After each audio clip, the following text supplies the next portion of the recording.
A huge shift is taking place on planet Earth. People seem to be waking up.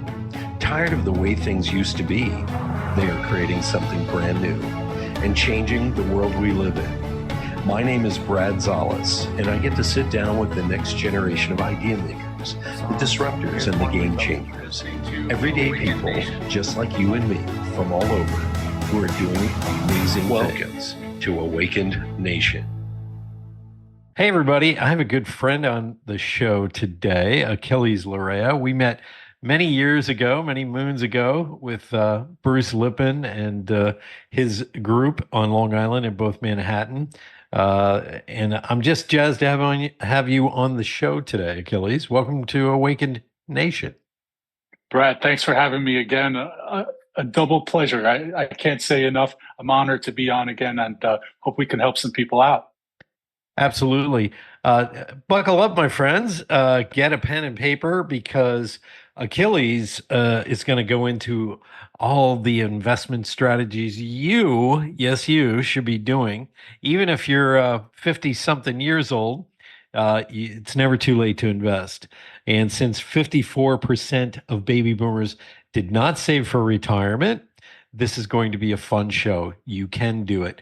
But I'm going to read your bio real quick. Some of you may recognize Aquiles, and we'll talk about that later. But Aquiles is the founder and the CEO of Larrea Wealth Management and has done so for the past 20 years and counting. Well-known TV personality, Aquiles Larrea Jr. has been advising successful individuals, executives, entrepreneurs, and their families to reach their goals and pursue the life they've always wanted but didn't know they could have. Aquiles has been featured regularly, and you've probably seen him on Mornings with Maria, with the host, Maria Bartiromo, Coast to Coast with Neil Cavuto, and many, many others. You've seen him on Fox Business, TD Ameritrade Network, Univision, the New York Times, CBS, CNBC, and many other media outlets for his investment expertise. And we're going to be talking about his latest book today, Wise Up With Your Money. And I'm excited to have you back on, my friend, because you've been doing a lot of great things. So officially, welcome to Awakened Nation. Thank you again for having me, Brad. Pleasure, as always. Sure. Now, I wanted to kick this off because there are several pathways to wealth. One is you can start a business, struggle like hell for years, hope that it, breaks through the $1 million a year category and grows. That's number one. Number two, you can buy a business or a franchise and create wealth from that. And you can make a lot of money with that, or you can inherit a lot of money. And then the fourth one that you're going to talk about today is you can invest wisely. So let's get started. Your new book, Wise Up. I was reading this and I was just so excited that you give a very bold statement in the beginning. It takes commitment to this. It takes a mindset. So let's talk about that.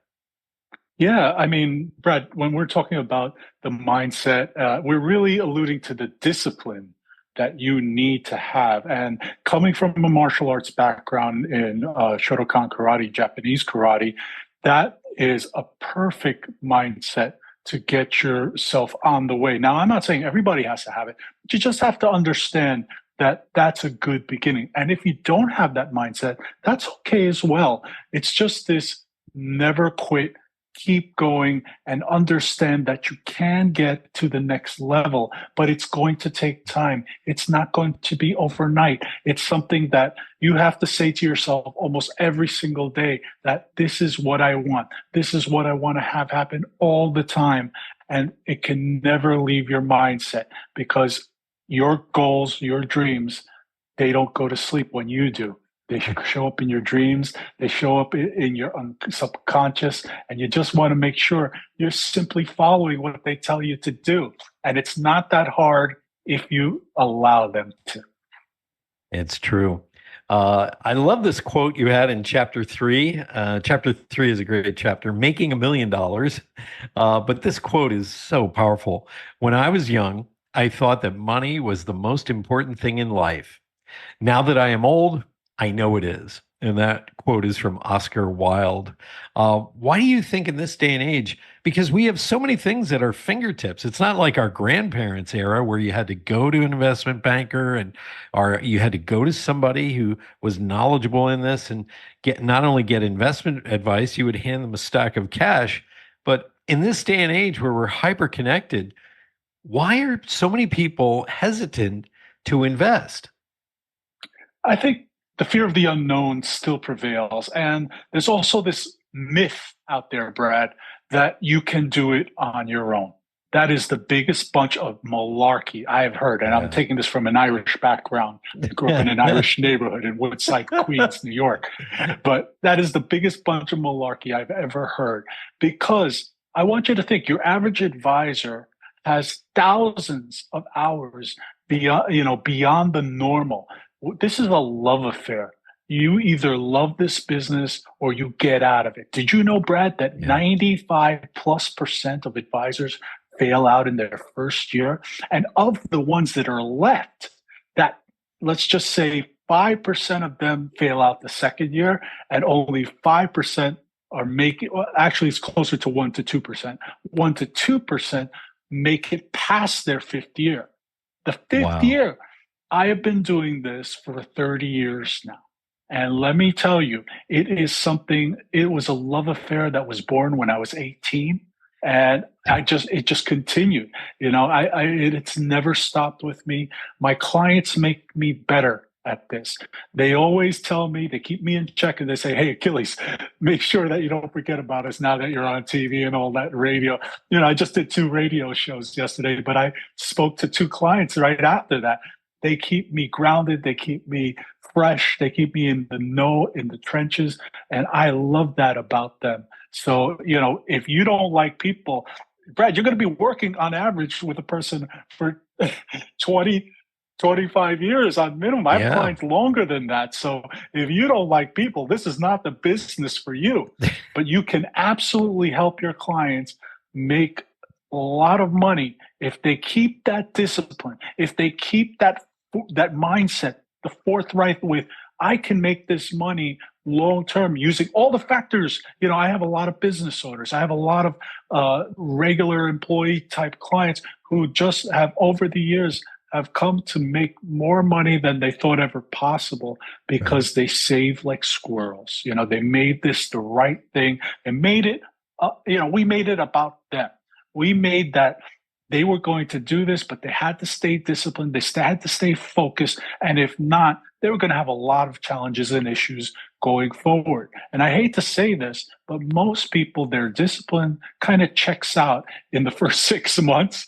And then you got to Right. remind them. You got to say, hey, come on back. Let's remember why we're doing this. And I remind them of their goals. I always have copious notes of what's going on, Brad. And I make sure, hey, this is what you told me you wanted. Is this still what you want?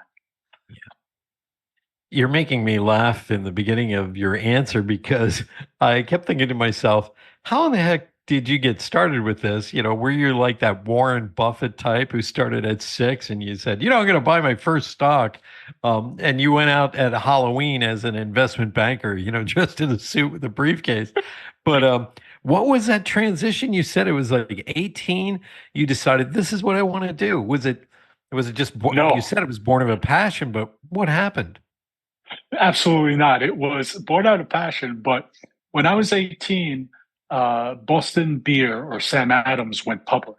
And I was working a job, and I saw in the paper or some publication that they were going public. And I had saved up a little bit of money from my job, and I went and I purchased it through a cardboard advertisement on one of the cases that my friend had brought over. So I bought, and I had an account with TD Ameritrade. I went and opened one up the minute I received the shares of stock. Now, Brad, let me tell you, when I got the shares of stock, it traded on the New York Stock Exchange. beautiful stock certificate that came in. I mean, these things are Yeah. a work of art. If you've ever seen a real stock certificate, I Yeah. mean, it's an amazing piece of art. And that was part of it. That was part of the allure. But more importantly to me at the time, well, this is more than I've ever put any money towards. And I can't afford a house. I can't afford to do the big business things that I had in my head. So this was the one step I said, you know what, let me go and try this. Let me see how it worked out. And, the stock went public, went up about $4. And let's just say it was $20 at the time, and it went up to $24. I would call in, excuse me, I would call in to the TD Ameritrade hotline where they would give you automated quotes, right? Automated, and it would tell you Boston beer is at 24 and one half, and I would do that 3 or 4 times a day thinking, oh my gosh, I purchased this at $40 and I've already made $400. And at that time, Brad, that was more than half my week's paycheck. Yeah. We are talking about a long time, but we are talking the 90s. So it was, I don't think I was making more than 21,000 at the time, Yeah. in a particular line of work. But that was it. That ignited the fire. That said to me, this is great. I have a potential to make more money. And what happens? It went up, I believe, almost to $30, and I sold it right away. And the reason being is anytime, I was reading, anytime you can get a better rate, than 10 to 12% on your money in less than a year, we call that a gift from God. I'm not an overly religious person, Right. but let me tell you, when you make that kind of money in a very short period of time, because I think there was less than 2 months, Brad, I Yeah. did that and I said, wow, could you imagine if I could do that every single week? And there the mindset started forming. Now, it was years later, it was probably a good 7 years later before I got into the business, 6 years later before I got into the business. I was 24 at the time. And, a friend of mine suggested to me, he's like, hey, why don't you try this? You're really good with money. I was running 3 karate schools at the time, the money part, and also teaching. I was an international competitor. You know this story. Yeah. And he said, you should really try this. There's an open house for one of the financial houses, Dean Witter, now it's Morgan Stanley, and you should go and see if this is for you. Now, what had happened was that the South Africa, not the South, yeah, the New Zealand team. I've fought South Africans. I've fought everybody, but the New Zealand national team was coming in for a friendly tournament. I love that word, friendly. There Friendly. was nothing friendly about it, Brad. Nothing friendly at all in the martial arts. Yeah. Absolutely, absolutely. So they were coming in to fight. My teacher, who was Japanese, suggested to me, I'd love you to be there. You get some good experience fighting these guys. And they came in and they did their haka dance right in the dojo. So, Right. you got the head shaman guy. He's sticking his tongue out at you. By the way, after the dance, after all the pleasantries are over and the tournament's over, he goes, when I stick out my tongue at you, he goes like this. When I stick out my tongue at you, it means I want to eat you. Yeah. And I was like, what? Yeah. I never heard of something like that before, but it was very impressive. And it was all part of the story why I could not get there that night to that open house. My friend, my best friend to the day, all of a sudden we're talking on the phone. He's like, I'm really disappointed in you, Achilles. I think this is for you. And I think it would be an incredible addition to your life. So I Right. said to him, hey, I'm going to call them up right now and I'm going to get them the job. You watch me. 9 interviews later, I had the job. And the guy said to me, who's going to be my boss, he says to me, Achilles, I am hiring you not because of your college degree, not because of your work experience, not because of any of that BS, he says to me, but because you are a karate guy. And if you can translate that to some of the tedium that is this business on a daily basis, you will do very well in this business. But remember, this takes time. It could take 10 to 20 years. So Right. that was an incredible insight from him. I didn't understand at the time. I was there thinking, Brad, I was going to do this in 5 years. I would do it in 10 years. But what I noticed was that the discipline of karate, the discipline of staying invested are very similar and allow you the freedom that you want in your life if you can just hang in there. But we are emotional creatures by nature. And this is why Yes. a financial advisor is so important. Think about it. When you're doing anything with a discipline, what's the first thing you want to do when it gets tough? Quit, or you Quit. get emotional. The worst thing is you can get emotional about money. It's the worst possible thing, right? Yeah, celebrate your success when it happens. But after that's done, remember, you still have a job to do, and that's to take care of yourself. And I remind my clients of that. This is about you. This isn't Right. about me. At the end of the day, you are the ones who are going to be living the way that you're envisioning, that you wanted it to be. So that Mhm. was just a little bit piece of that. I love listening to your stories because it is about this tenacity, this never give up attitude, this you know, go for it all. And you do get that in the martial arts. And for those of you who are listening or watching this interview, just think about your own life where, I know everybody makes fun of this, give up your $4 a day lattes. But it is that. You could save a lot of money, that extra money. For those of you who aren't making, $200,000 a year, you have to find that little bit of extra money today. And for years, I made my coffee at home and put it in a thermos. And if you have to do that because you will know that you didn't invest when you hit about 50 something years of age. You'll start to go, oh, because all your other friends are living differently than you. It is important to invest. Uh, yeah. And I love the fact that you've been doing this 20 years. Yeah. Don't be listening to guys who are only 5 years in the pit.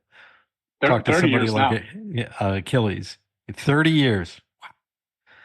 Uh, I wanted to talk about this, and that this was very, very interesting. I was watching an episode of Dave Ramsey's show where he talks about investing, and his sidekick, uh, somebody had called in this couple, and the wife was talking about how they only put $150 away or $150 into their 401k or retirement vehicle. Once a month, they put $150. That's it. And Dave Ramsey was like, well, how much do you make a year? Well, combined salary, they were making like 300 grand. And so they're sitting there going, wait a minute, what's wrong with this picture? Well, they both had car loans. And one of the car loans, along with insurance, was like 750 a month. And then the other car loan they had was she was paying 550 a month, I think it was, plus insurance. And so right out the door, there's 1,500 to 2 grand, including if you include gas and everything else, uh, in their investing, because they were living high off the hog. And the first thing Dave said is, you got to get rid of one of those cars. Do you find that some people, once they start making big money, they forget the investment part and start buying the toys and the house and all this other stuff that they really don't need because they think they deserve to level up? No, no, absolutely not. I find the exact opposite. The Mhm. prototypical, if you look at Thomas Stanley's Millionaire Next Door, those are the type of people I run into on a regular basis. And in his book, Thomas Stanley just alluded to the fact that these people never wear a watch more than $70. They have Timexes, and Right. we are talking quite a few years ago. But the mode or the mentality hasn't changed, Brad. What's important at this point, in the case of that particular couple, was that there's a principle called Pareto's principle that when you make a certain amount of money and you make let's just say it goes up $100,000 more, you take on that $100,000, whether it be debt, whether it be expenses and the like, and you feel like you're the hamster on the wheel, and you just keep going and going, and there's no end to it. What Right. I have found with the Millionaire Next Door is the exact opposite. They want to retain that blue collar background, that blue collar status. They are embarrassed to tell anybody what they have. They would never call into a show unless they're showing off to say, Right. we have this, this, and this. No, that would embarrass them. What I have run Right. into are people who save like squirrels. Take that couple for instance.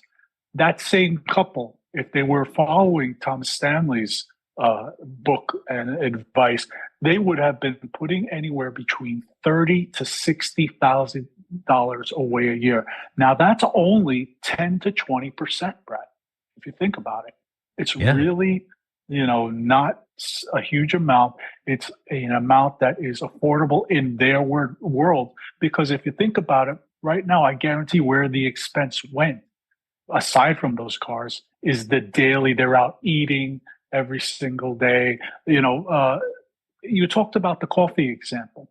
The coffee example will not make you rich. All right. Right. There's a big fallacy. And I see young guys talking about it's not the fact that it's going to make you rich. It's that once you have started doing that and putting that money away, you will grow that money exponentially through the power of compounding.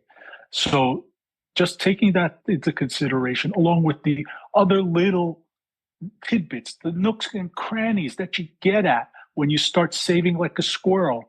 I was looking today, I saw a documentary. There was a woodpecker and he's putting nuts into the tree. A lot of people don't realize why a woodpecker digs into the tree. They put nuts in there for the winter. And when the winter comes, they go and they grab the nuts and they eat them.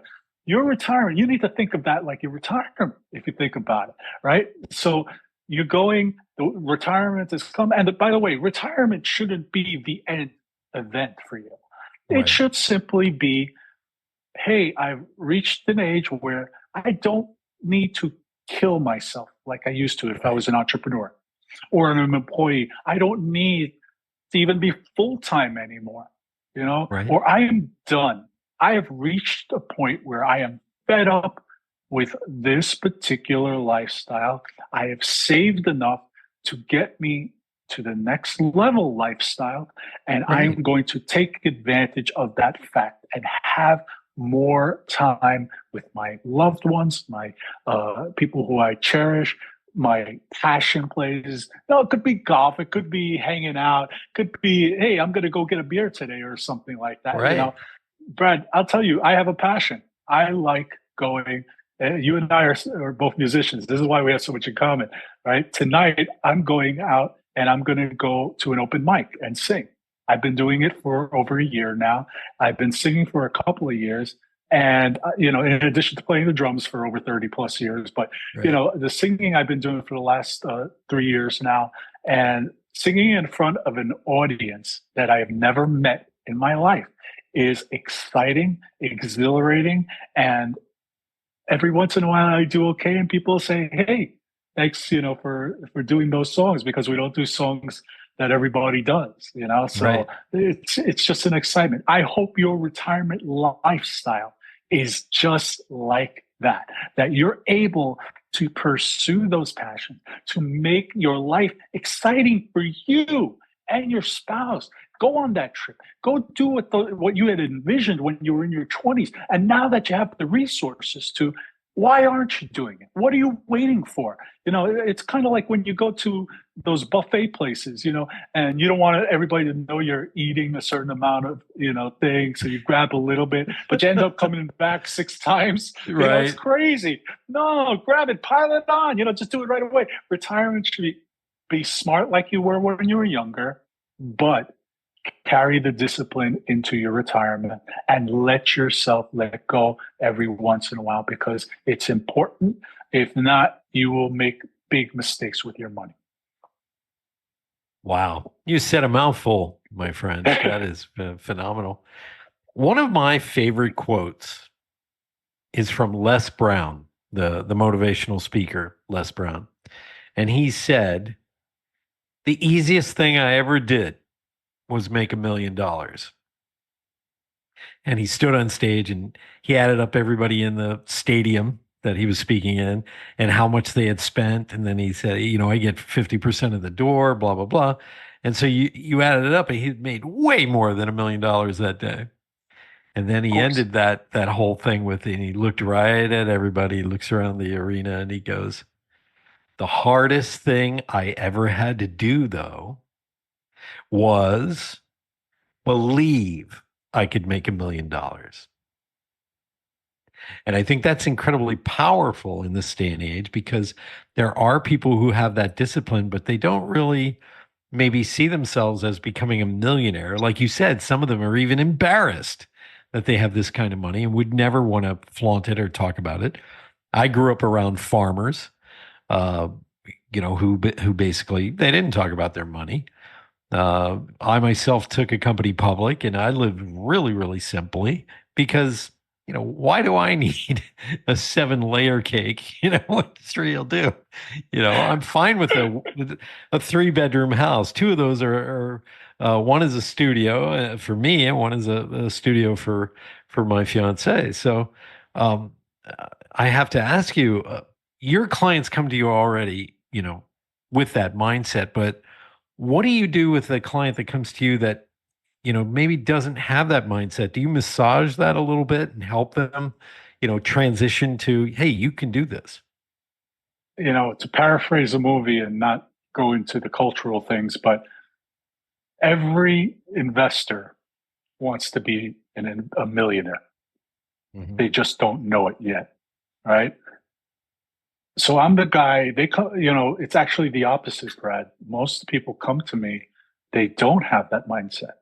They have the millionaire next door mindset. But when it comes to investing, someone has told them that they can get rich quick. Someone has told them that they can do it themselves. Someone has said to them that this is easy, to which I, as you said, I massage a little bit and I cajole them and I tell them it's not. That's why you need me. Because if you didn't, I wouldn't have a job. AI was supposed to take me out 30 years ago.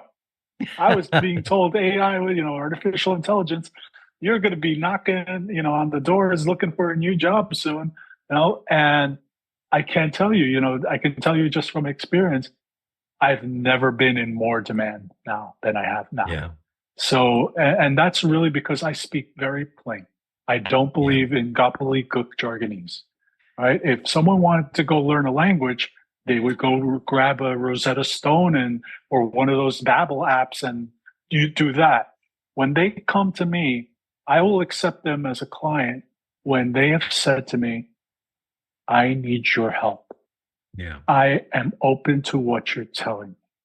I need your help says to me that you are open to the possibilities, that you are not going to go in a different direction, that we are on the same page. The question becomes, is it reality that you're looking at for your future, or is it a fantasy that you've conjured up?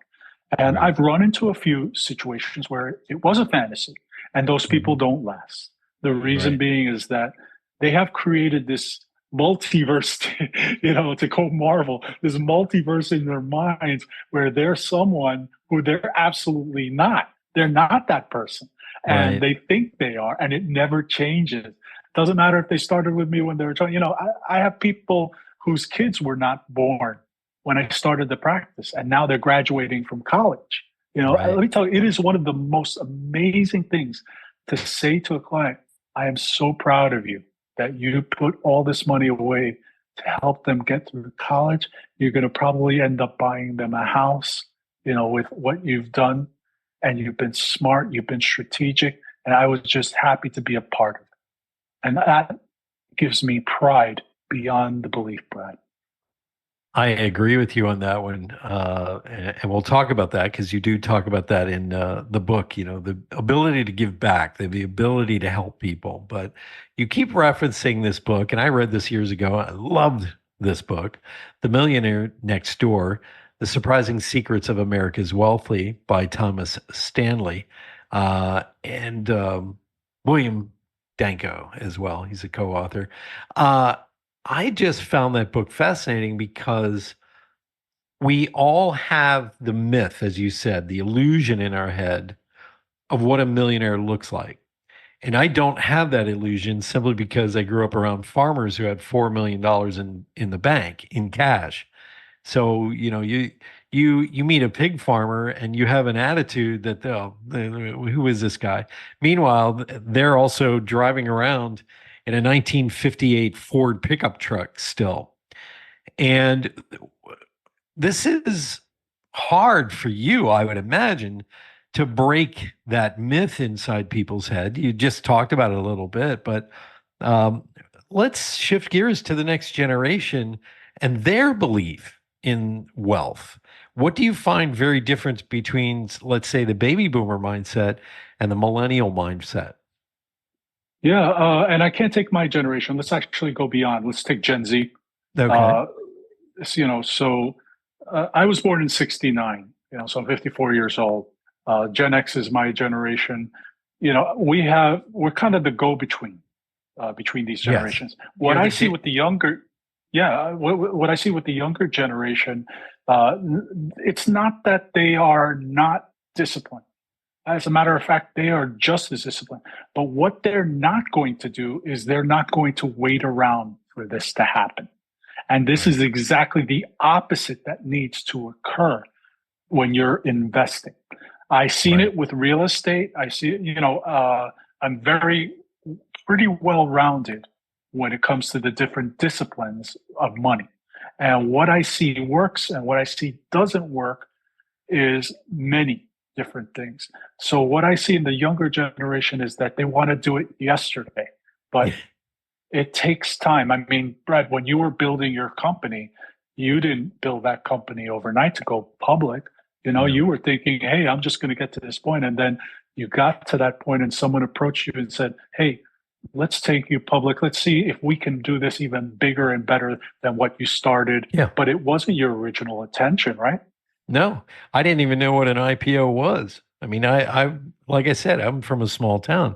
My CEO educated us, and we had session after session for 6 months before we went public with Arthur Anderson to train me on how to speak to the market, speak to Main Street and Wall Street, how to look at a business opportunity. I mean, that took, I know I had a crash course in 6 months, but some people, it's a lifetime of learning. There was an interesting quote from Charlie Munger, who recently passed away from him and Warren Buffett founded Berkshire Hathaway. And he was basically the second in command.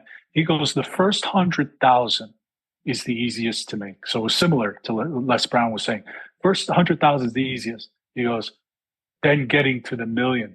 I'm sorry, let me go back. The first 100,000 is the hardest to make, but everything after that snowballs, and then you become much more wealthy in a shorter time span. This next generation, the subsequent generations need to remember is to get to that point, whether it be 100,000, whether it be now 250,000, whatever that point needs to be. Once you get to a fixed point where you have said, okay, I wouldn't mind having that, but what would my life look like if I got to the 500,000? And then reset the mind, reset your goals. What would it look like at the million? Because $1 million Right. isn't a lot anymore, in some people's minds. So you need to mindset your way to what if I had 10 million? And that's really, the point for the most aggressive people I see out there in terms of saving like crazy, investing like crazy, and doing whatever it takes to get to that point. Not everybody has that mindset, Brad. Not everybody's going to be able to do that. As a matter of fact, in terms of entrepreneurs, only 10% or less ever reach those high goals. Right. But there are some people who replace their job with a business. It's just a higher paying job, and the financial freedom and the freedom from corporations and the like, who are perfectly happy with $1 million, who are perfectly happy with 500 grand. And Right. what the younger generation is going to realize is they're going to get to a point where how much is enough? How much do I really need? And once I've reached that point, What is my quality of life? I've known people who were making 20 million a year. They were bloody miserable.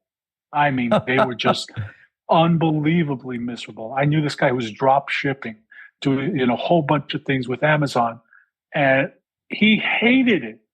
So he ended up selling the business, ended up going into something completely different, and now he's enjoying life. He works part time, yeah, but he doesn't have to. He made a lot of money from selling the business. I think he got two times earnings.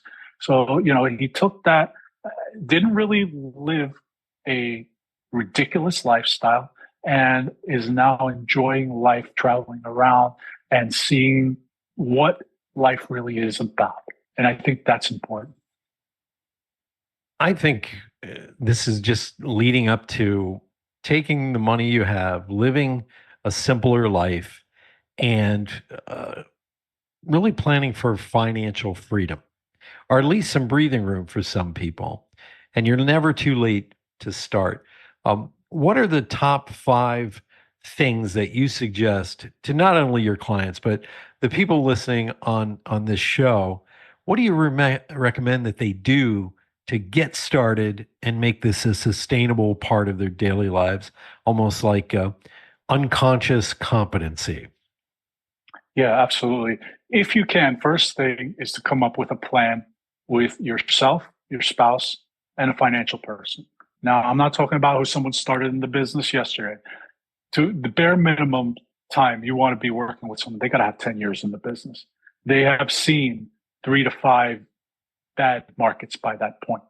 All right. Right. We call them market cycles. They occur every 5 years. All right. But in 10 years, there's bound to be a bad point in the market, and Right. you didn't get emotional. So, that's one thing.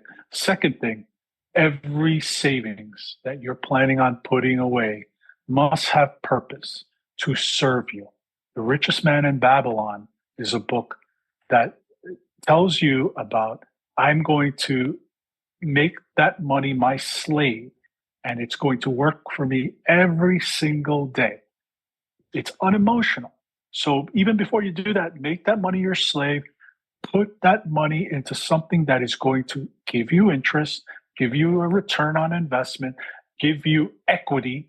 So that's number two. Number three, working with an advisor that's competent, but working with someone who understands your goals and dreams. All right. Number four, make sure that you keep the discipline. The discipline is very simple if you understand it, but it gets really difficult when the bad times come. Inevitably, you will have bad times. Yes. You need someone there in your corner, like a good advisor or a good friend, to say, hey, this ain't going to last forever. So hang in there because you're going to get past this. That old saying, it too will soon pass.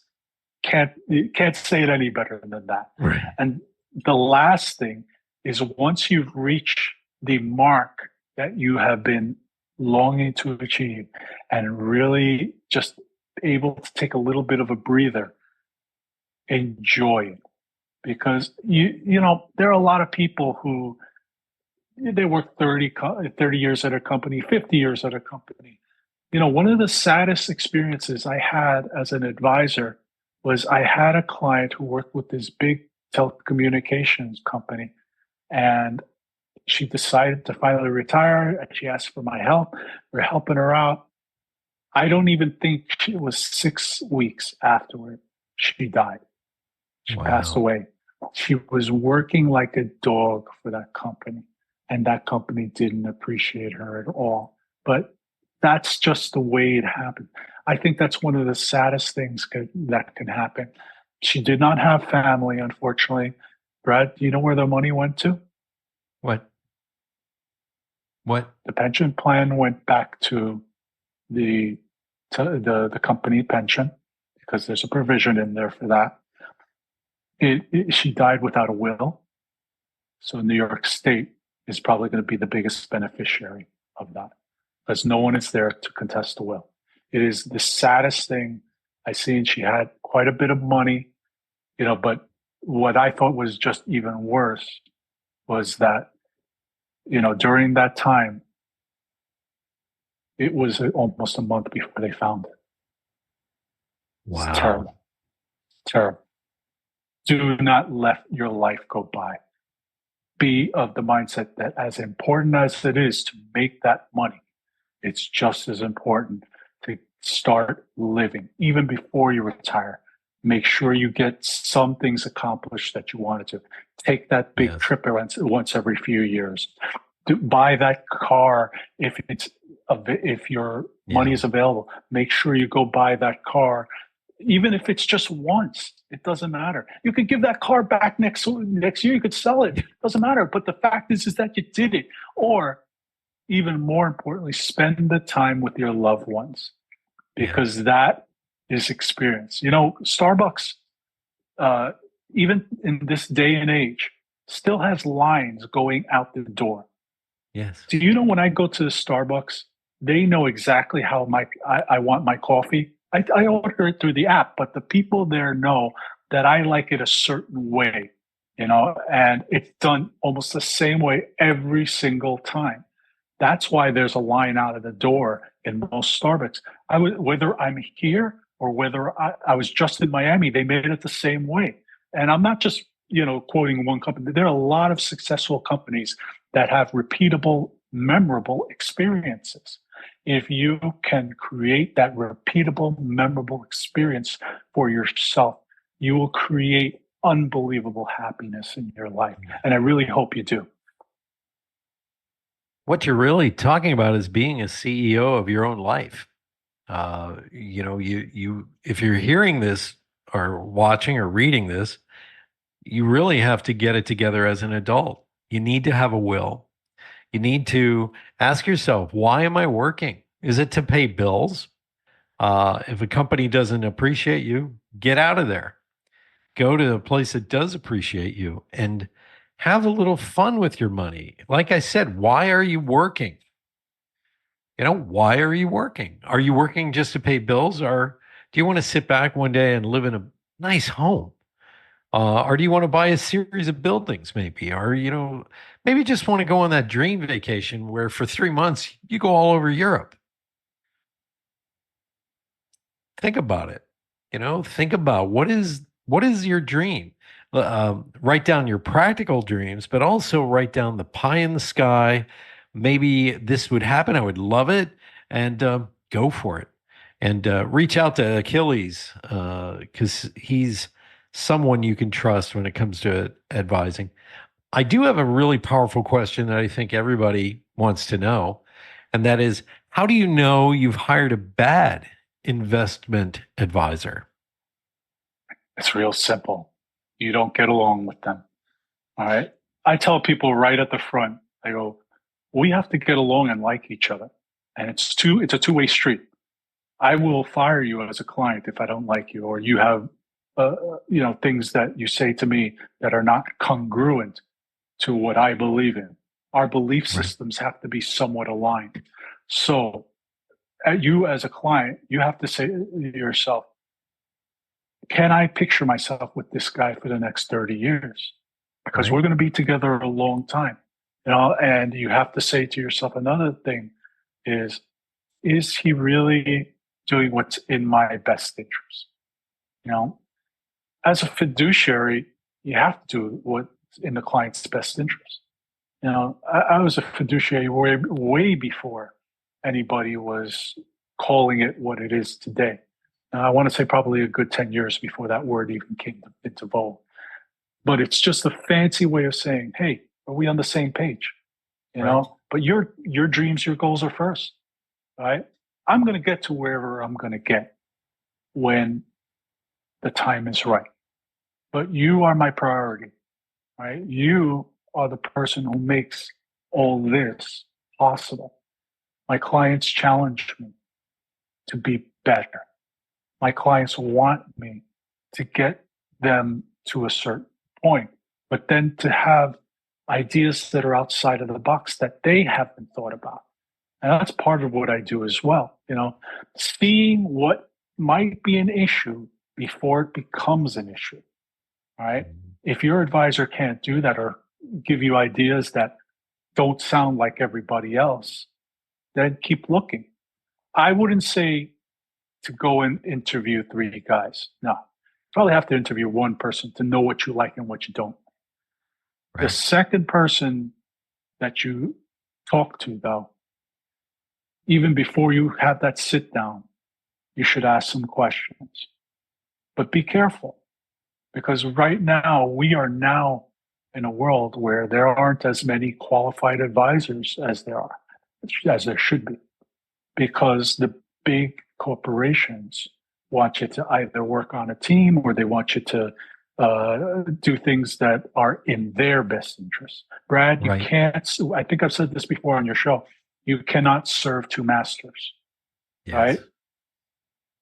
As far as I'm concerned, your client is the number one priority. And if you forget that as an advisor, it comes through when you talk to them. It comes through. If you don't believe it, you're kidding yourself as an advisor. As a client, you can see right through advisors who are only looking out for themselves. You know, you go to the bank for argument's sake, and I don't want to disparage large institutions, but you go to one place and they have is one investment for you or two investments. Why? Yeah. Because it's in their best interest, because Yeah. it's not risky, because it's not in their best interest to be a fiduciary per se. So what do? They recommend things that sound somewhat safe, but are not in your best interest. Right. So going back to your question, talk to a few people. But even before you talk to them, have an idea of what the perfect relationship would look like and then ratchet it down a little bit from there because you should be able to have a good conversation. I mean, I know when I have a good client and they know when they have a good advisor. One Yeah. person said to me right off the bat, you don't say what I want to hear. You say the things that are real. And sometimes I may not agree with you. And sometimes it pisses me off that we did this. And sometimes it's not a perfect world, but I'd rather have that person telling me the real deal versus someone who just tells me what I want to hear, kisses my butt, does all the things that he or she thinks that is the right way, and those people are a dime a dozen. People Yeah. who worked with me over the years know what the difference is. Wise up with your money with Achilles Larrea. Thank you, my friend, for being on Awakened Nation. I really appreciate this, Achilles. Thank you, Brad. Always a pleasure and always an honor. I have one last question for you before I let you go. No, You I'm talk in sweating. the book, you talk in the book about how money can make you happy. Well, let's talk about that. Money can make you happy to a certain point. I believe I said that just as an attention grabber, but money gives you the freedom of choice, the choice of whether you're going to go out and enjoy life on your terms or if you're going to be a slave to just keeping making money and it wasn't in your best interest and it gets boring or if it can get frustrating and the like. So money can make you happy in a sense, but it Yeah. cannot. You have to remember it's a tool and you must use it wisely. Wise up with Wow. that money, Brad. Wise up. Achilles, thank you so much. It's this book is extraordinary, and I recommend everybody go out and get a copy of it. It's on Amazon, am I correct? And do we go to your It's website? it's going to be Amazon, Barnes and Nobles, Apple Books, you name it. It's going to be out there. Uh, we are the anti-establishment when it comes to the information we share with people because a lot of companies just don't know, or they don't want to tell you, hey, I'm going to tell you like it is, whether you're going to make $1 million or not. And it really depends on you. It's not Yeah. on anybody else. But I can help you get there, and good people can help you get there. Reach out to Achilles, my friends. Go to larreawealth.com. Is that correct? That's right. Go to larreawealth.com and get to know, get to create a relationship with Achilles because he's not only a good friend of mine, but he cares. He really pushes hard for his clients and the most honest guy in the world, man. He'll tell you, don't invest in that. We also have a podcast out coming. It's going to be called Wise Up Podcast, coming out soon. And we're also, in addition to the book, we are going to have probably a wiseup.com to purchase the book through there. Excellent. Good. Once again, ladies and gentlemen, thank you, Achilles, for being on Awakened Nation, my friend.